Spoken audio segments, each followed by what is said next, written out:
Hi అండి, అందరు ఎలా ఉన్నారు? Welcome back to Anvi and Nishvi blogs. ఈ వీడియోలో నేనైతే a busy week in summer with kids అని చూపించబోతున్నాను. ఇంకేంటి మరి, హాలిడేస్ వచ్చాయి కదా, ఎలా ఉంది ఇంట్లో పరిస్థితి పిల్లలతోని, ఆ సమ్మర్ హాలిడేస్ ఎలా గడుస్తున్నాయో ఈ వీడియోలో చూపిస్తాను చూడండి. అలాగే నేను హైదరాబాద్ కి వెళ్ళాను ఒక 10 days. అక్కడ మా సిస్టర్స్ వాళ్ళ ఇల్లు అన్ని కవర్ చేశాను. అలాగే వాళ్ళతో కలిసి యాదగిరిగుట్ట వెళ్ళాను, చాలా ఫన్ చేశాను. అండ్ కుకింగ్ వీడియోస్ ఇవన్నీ కూడా నెక్స్ట్ వస్తుంటాయి, కంపల్సరీగా చూడండి. ఇంకెవరైనా సబ్స్క్రైబ్ చేసుకోకపోతే నా ఛానల్ అయితే సబ్స్క్రైబ్ చేసుకోండి. వీడియోలో ఏంటంటే నేను వెళ్ళే 1 week ముందు ఏమేమి జరిగిందో, 1 week అంటే 1 week కాదు, 3-4 days కంటిన్యూస్ గా ఏం జరిగిందో అది పెడతాను. డైలీ వ్లాగ్ అయితే తీయలేకపోయాను, పిల్లలతో చాలా కష్టమైంది. బట్ 3-4 days నాకు వీలైనప్పుడల్లా తీస్తున్నాను, అవన్నీ ఇక్కడ పోస్ట్ చేస్తున్నాను. మేము ఉండేదైతే వరంగల్ కాజీపేట్. మా ఇంటికి మా బావ వాళ్ళ పిల్లలు వాళ్ళిద్దరు వచ్చారు, మా పిల్లలతో పాటు ఇంకా వాళ్ళు కూడా ఉండే. ఈ సమ్మర్ హాలిడేస్ లో కొంచెం ఒక 10 days వాళ్ళు ఉన్నారు. తర్వాత మేము కూడా హైదరాబాద్కి వెళ్ళాం వాళ్ళ ఇంటికి. ఇక్కడైతే వాళ్ళు కిందికి వెళ్ళారు మా అత్తమ్మతో. 4 అల్లరి పిల్లలు ఇంట్లో ఉంటే ఎలా ఉంటుందో చూపిస్తాను చూడండి. మామూలు టార్చర్ కాదు, మామూలు చుక్కలు చూపించలేదు నాకు, మా అత్తమ్మకి మా మామయ్యకి. మేము ఉన్నది 3, వాళ్ళ 4 హ్యాండిల్ చేయాలంటే అస్సలు అవ్వలేదు మా వల్ల. ఇంకా అందులోకి తోడు ఈ బుడ్డి పిల్ల, దీన్ని చూస్తే వాళ్ళు ఏమనుకున్నారు, బొమ్మలాగా కనిపిస్తుంది కావచ్చు. అంతా వాళ్ళ 3 కొంచెం సేమ్ ఏజ్ లాగా, ఇది ఒక్కటి మరీ చిన్నది. దీన్ని ఏమైనా కొట్టడం లేదంటే ఇది బొమ్మలాగా కనిపిస్తుంది కదా, దాన్ని అటేయడం ఇటేయడం ఇదే సరిపోయింది. మేము దాని కాపలు కాయాలా వాళ్ళని కాపలు కాయాలా అసలు అర్థం కాలేదు. ఇదైతే మార్నింగ్ టైంలో, ఇంకా మార్నింగ్ లేవగానే బ్రష్లు చేయమంటే అస్సలు చేయరు, వాళ్ళతోని అరిచి సావాలి, కానీ వాళ్ళు మాత్రం చేయరు. ఇంకా చూడండి, ఇంకా కిందికి వెళ్ళొచ్చారు. ఇప్పటికైనా బ్రష్లు చేసుకోండి అంటే ఆటలాడుతున్నారు. మా ఇల్లు అయితే మొత్తం మెస్సీ అయిపోయింది అనుకోండి. మేము ఎంత సదిరినట్టు ఉండట్లేదు, ఎందుకంటే వాళ్ళు ఉంచట్లేదు. వాళ్ళని బయటికి పంపిస్తేనేమో మట్టిలాడతారు, ఇంట్లో ఉంటేనేమో అన్ని చదువుకుంటా ఉంటారు. ఇంకేం చేయమంటారు, ఇంకా అట్లనే వదిలేసాం, పోతే పోయిందిలో ఒక 10 days ఏముంది అని. కానీ మా బావాళ్ళ కూతురు తనే పెద్దది ఇంట్లో, బట్ తనే ఇంకా చిన్నపిల్లలాగా చేస్తుంది. ఇంకా తెలుసు కదా, చిన్నపిల్లలు ఉంటే వాళ్ళు కూడా మాట వినరు, మనం చెప్పింది కూడా వినరు కావాలని. అబ్జర్వ్ చేశారా, మా చిన్నారనైతే ఒక్కటి పీకి వెళ్తుంది మా పెద్ద పాప. మాకేంటా పనులు అవ్వట్లేదు అని మేము అస్సలు కింద మీద పడుతున్నాం. మేము ఎర్లీ మార్నింగ్ లేస్తే ఏముందండి, కానీ వీళ్ళు లేవాలి కదా, వీళ్ళు లేచి వాళ్ళు బ్రషెస్ స్నానాలు చేస్తే ఇంట్లో పనులు అవుతాయి. మాకు వాళ్ళు లేవక మేము ఎంత లేసినా, మేము ఎన్ని చేసుకున్నా కూడా ఎక్కడి పనులు అక్కడనే ఉంటున్నాయి, అన్నీ లేట్ అవుతున్నాయి. ఇగో బ్రష్లు చేసుకొని పాలు తాగేసరికి టైం వాళ్ళకి 9 అయిపోయింది. మా అత్తమ్మ వాళ్ళకి పాలు తాగిపిస్తుంది. నేనైతే టిఫిన్ కోసం అని పాస్తా ట్రై చేస్తున్నాను.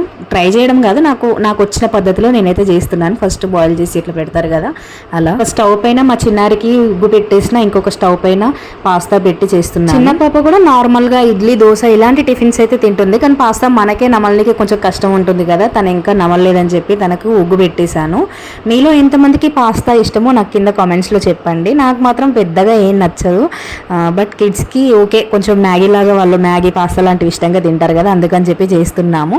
ఎప్పుడూ ఒకసారి పెడతాం, ఎప్పుడు ఎంకరేజ్ చేయము. నార్మల్గా ఇంట్లో ఇడ్లీ, దోశ, పూరి, చపాతి ఇట్లాంటివి చేస్తూ ఉంటాం. అయితే ఓన్లీ కిడ్స్ వరకే చేద్దాం అనుకున్నా, కాకపోతే కొంచెం అంచనా వేయలేక కొద్దిగా ఎక్కువ అయింది. ఇంకా కిడ్స్ తో పాటు మాకు కూడా అయింది. మా మామయ్యకి పెడితే మా మామయ్య ఏంటిది ఇది ఇలా ఉంది అని అన్నారు. తను ఎప్పుడు తినలేదు, ఫస్ట్ టైం తినడం. మైదా పిండిని ఉడకబెట్టి ఉప్పు కారం మసాలా వేసి తిన్నట్టుంది అని చెప్పి కామెడీ చేస్తున్నారు మా మామయ్య తినమంటే. బట్ ఇంట్లో కిడ్స్ ఉన్నప్పుడు ఇలాంటివి అయితే తొందరగా అయిపోతాయి కదా. చపాతి పిండి చేయడము, దోశలు అయితే ముందు రోజు నానబెట్టుకొని గ్రైండ్ చేసి చట్నీ చేయడం, ఇదంతా పెద్ద ప్రాసెస్ అనిపిస్తుంది. ఉప్మా కానీ ఇట్లా పాస్తా కానీ మ్యాగీ కానీ ఇవన్నీ ఫాస్ట్గా అయిపోతాయి, కానీ కొంచెం అన్హెల్దీ అని ఆలోచిస్తుంటాం. సమ్మర్లో మీరు పిల్లలకి ఏమైనా నేర్పిస్తున్నారా అంటే, ఇప్పుడు ఉంటాయి కదా స్విమ్మింగ్ కానీ లేదా ఏదైనా యాక్టివిటీస్ అలాంటివి నేర్పిస్తుంటారు కదా, అలా నేర్పించడం చాలా బెస్ట్ ఆప్షన్. కాసేపు వాళ్ళకి స్కూల్ ఉండదు కాబట్టి కాసేపైనా అలా బయటికి వెళ్ళి ఏదో ఒకటి నేర్చుకొని వస్తారు. డైలీ ఇంట్లో ఉండడం అన్నా కూడా కొంచెం వాళ్ళకి బోరే. అలా అని చెప్పి పార్కులకి అటు ఇటు తీసుకెళ్ళినా కూడా కొంచెం హ్యాపీ ఫీల్ అవుతుంటారు సాయంత్రం పూట. ఇంకా కొంతమంది పిల్లలు ఏంటంటే ఓన్లీ వాళ్ళ పేరెంట్స్తో పాటే ఉంటారు, వాళ్ళకైతే ఇంకా చాలా ఫీల్ అవుతుంటారు. వాళ్ళైతే ఎప్పుడు బయటికి తీసుకెళ్తే బెటర్ అండి, లేదంటే వాళ్ళు లోన్లీగా ఫీల్ అవుతుంటారు ఈ సమ్మర్లో. ఓకే, స్క్రీన్కి అయితే అడిక్ట్ అయిపోతారు, అలా అవ్వకుండా చూసుకోవాలి మెయిన్గా. ఇక్కడ మా పిల్లలకైతే చాలా ఆప్షన్స్ ఉన్నాయి. గ్రాండ్ పేరెంట్స్ ఉంటారు, నానమ్మ తాతయ్య, లేదా అమ్మ వాళ్ళ ఇంటికి వెళ్తే అమ్మమ్మ తాతయ్య. అండ్ మేము హైదరాబాద్లో ఉన్నా కూడా మా అక్క వాళ్ళ పిల్లలు అటు ఇటు తిప్పుతూ ఉంటాం. ఇక్కడ కూడా పిల్లలు ఉంటారు, చిన్న పిల్లలతో, వాళ్ళ ఏజ్ పిల్లలతో వాళ్ళు ఆడుకుంటే వాళ్ళకు నాలెడ్జ్ అనేది మంచిగా పెరుగుతుంది. అమ్మమ్మ తాతయ్య లేదా నానమ్మ తాతయ్య ఆప్షన్స్ ఉన్న వాళ్ళైతే మెయిన్గా వాళ్ళకి ఇచ్చేస్తే బెటర్ అండి, ఎందుకంటే చాలా నాలెడ్జ్ నేర్చుకుంటారు అమ్మమ్మ తాతయ్య నుంచి. మనకు ఓపిక ఉండదు, కానీ వాళ్ళు మాత్రం చాలా ఓపికగా చెప్తారు పిల్లలకి ఏ విషయమైనా కూడా. అండ్ మనకు చిరాకు కోపం వస్తుంటుంది అప్పుడప్పుడు, వాళ్ళకైతే అట్లాంటి ఏం రావు, ఎంతైనా ఓపిక భరిస్తారు కదా. ఇక చూడండి మా పిల్లలు అల్లరి ఇక్కడ. మీకేమైనా కొంచెం అన్న బుద్ధి భయం ఉందా? ఇద్దరికి చెప్పండి, మట్టిలో ఎవరైనా ఆడతారా అట్లా? అని ఏం చేస్తున్నావు? కిందికి నడవండి, స్నానాలు చేద్దురు. నడవద్దా? ఎందుకు నడవద్దు? కమాన్, కిందికి కమాన్, వెళ్దాం పద. పైకి కమానా? కిందికి కమాన్ అంటే పైకి కమాన్ అంట. కిందకి వెళ్దాం పదండి.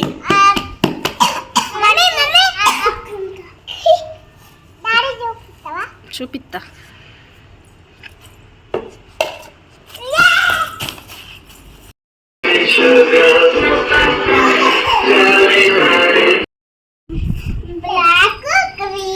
Black white maroon, black white maroon, pink pink pink.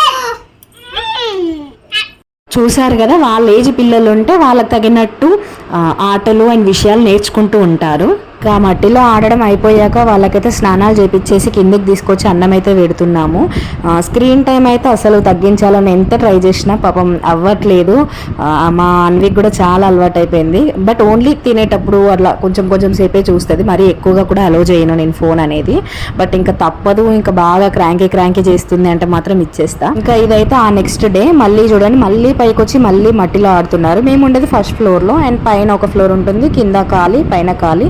అక్కడ మట్టి వేసారు కన్స్ట్రక్షన్ కోసం అని. వీళ్ళు చూడండి మొత్తం ఆ మట్టిల్నే ఉంటున్నారు పొద్దున్న నుంచి సాయంత్రం దాకా. నిన్ననే ఒక రౌండ్ అయిపోయిందంటే మళ్ళీ ఈ రోజు వచ్చిర్రు. నేనేమో వీళ్ళ దగ్గర ఎవరు లేరుకోవచ్చు, ఓన్లీ వీళ్ళే వచ్చి ఆడుతున్నారేమో అని చూస్తుంటే ఇక్కడ మా మామయ్య కూడా ఉన్నారు. తను కూడా ఎంకరేజ్ చేస్తున్నారు, పోనీలే ఆడుకోనిలే అని వదిలేస్తున్నారు. ఇంకా మా అత్తమ్మకైతే ఫుల్ కోపం వచ్చింది, అట్లా ఎట్లా వదిలేస్తే మొత్తం మట్టిలో ఆడుతున్నారు, ఊకే స్నానాలు చేయించాల్సి వస్తుంది, మాకు చాలా కష్టం కదా అది ఇది అని చెప్పి అరుస్తుంది. ఆల్రెడీ పొద్దున్నే ఒక రౌండ్ స్నానాలు అయిపోయాక మళ్ళీ కిందికి తీసుకొచ్చి మళ్ళీ స్నానాలు చేయించింది. పాపం చాలా కష్టమవుతుంది వీళ్ళని ఆపడం, అసలు పైన కింద ఎక్కడ మట్టిలోకే వెళ్తున్నారు వద్దంటుంటే. ఇంకా లంచ్ అయిపోయాక కొన్ని ఫ్రూట్స్ అయితే కట్ చేసి ఇచ్చినాం. వీళ్ళకి ఏంటంటే చీపురు పుల్లలతోని లాలీపాప్స్ లాగా పెట్టుకొని తింటున్నారు, వద్దు అని అన్నా కూడా వినరు. ఇంకా సరేలే అని వదిలేసినాం. ఈ పిల్లలకేమో హైదరాబాద్ వెళ్ళడం అంటే నచ్చదు, బట్ ఆ అమ్మాయికి ఎగ్జామ్ ఉండే, సడన్గా ఒక ఎగ్జామ్ ఉండే వెళ్ళాల్సి వచ్చింది. రేపు వెళ్దామా మనము హైదరాబాద్ అని అంటే, లేదు నేను ఇక్కడనే ఉంటా, మీరు అందరూ వెళ్ళండి అంటుంది.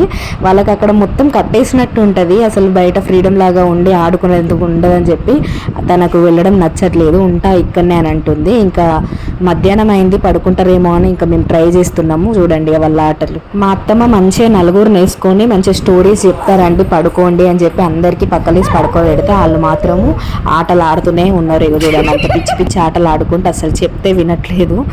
ఇంకా అదే నెక్స్ట్ డే మేము వెళ్ళాలి, వాళ్ళ బట్టలు మా బట్టలు ప్యాకింగ్ చేయాలి, చాలా వర్క్స్ ఉన్నాయి. వీళ్ళు పడుకుంటే ఏమైనా పనులు చేద్దామని అంటే వీళ్ళు పడుకోవట్లేదు, ఆటలు ఆడుతూనే ఉన్నారు.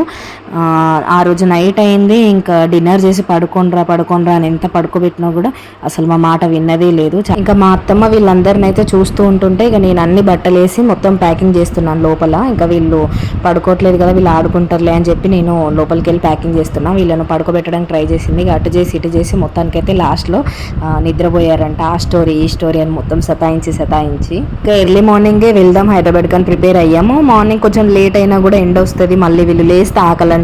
ఒక ఎర్లీ మార్నింగ్ అయితే పడుకుంటారు, అదొక ప్లస్ పాయింట్ అని చెప్పి మేము లేసాను. నేను లేవక ముందే మా చిన్న పాప లేసింది, ఇక తనకు డ్రెస్ చేంజ్ చేసా, ఇక పెద్ద ఆమెకైతే స్నానం చేపించేసిన.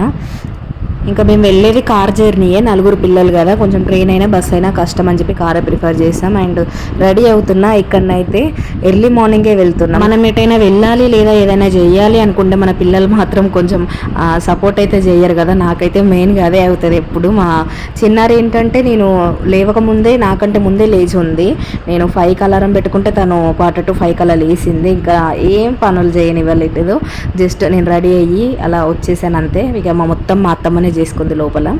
ఇంకా తనకు పిల్లలకు కూడా రెడీ చేపించేసి బ్యాగ్స్ అయితే రెడీ పెట్టుకొని రెడీగా ఉన్నాం వెళ్ళడానికి. ఇంకా కార్ ఎక్కినాక స్టార్ట్ అయింది మాకైతే అసలు టాస్క్. పడుకుంటారేమో అని చాలా హోప్స్ పెట్టుకున్నాం, కానీ అస్సలు వండుకోలేదు. అట్లీస్ట్ ఓకే ఇద్దరు పడుకున్న ఇద్దరు మేనేజ్ చేయొచ్చు అనుకున్నాం, బట్ నలుగురు మెలకువతోనే ఉండే. ఇంకా నాకు వీడియో తీయడానికి కూడా కుదరలేదు ఆ కార్లో, అట్లా చేసారు మొత్తం అయితే. ఇంకా ఇంటికి వచ్చినాక చూడండి హ్యాపీగా వండుకుంది మా చిన్నారి. మొత్తం కార్లో వండుకోలేదు కదా, ఇక్కడైతే మంచి నిద్రలు తీస్తుంది. వచ్చేసరికి 10-20 అట్లా అయింది. ఇంకా ఇంటికి వచ్చినాక మేము కూడా చాలా నిద్రపోయాం అసలు. ఇంకా జస్ట్ టిఫిన్ చేసేసి పడుకుంటే మాకు ఈవినింగ్ దాకా మెలకువ రాలేదు, చాలా టైర్డ్ అనిపించింది ఎందుకో కానీ. ఇంకా ఈవినింగ్ అయినాక ఇక వీళ్ళందరూ కూడా లేచినాక బయట ఇలా కొంచెం మంచి వ్యూ ఉంటుంది, అంటే చెట్లతోనే అట్లా ఉంటుంది అన్నట్టు అక్కడ. ఇక వీళ్ళందరినీ వాకింగ్ లాగా తీసుకొని వెళ్ళాం. వీళ్ళు వెళ్ళిన దగ్గర ఇక కిడ్స్ అయితే సైకిల్ దొక్కుతున్నారు, వీడు బాల్ ఆడుతున్నాడు, ఇంకా మేము పెద్దవాళ్ళం వాకింగ్కి వెళ్ళాము. So that's it the video. Thank you for watching video till the end. ఇంకా నెక్స్ట్ యాదగిరిగుట్ట వీడియోస్ అండ్ ఇంకా మా ఓన్ సిస్టర్స్ వాళ్ళ ఇంటికి వెళ్ళిన వీడియోస్ అయితే వస్తున్నాయి, చూడండి తప్పకుండా.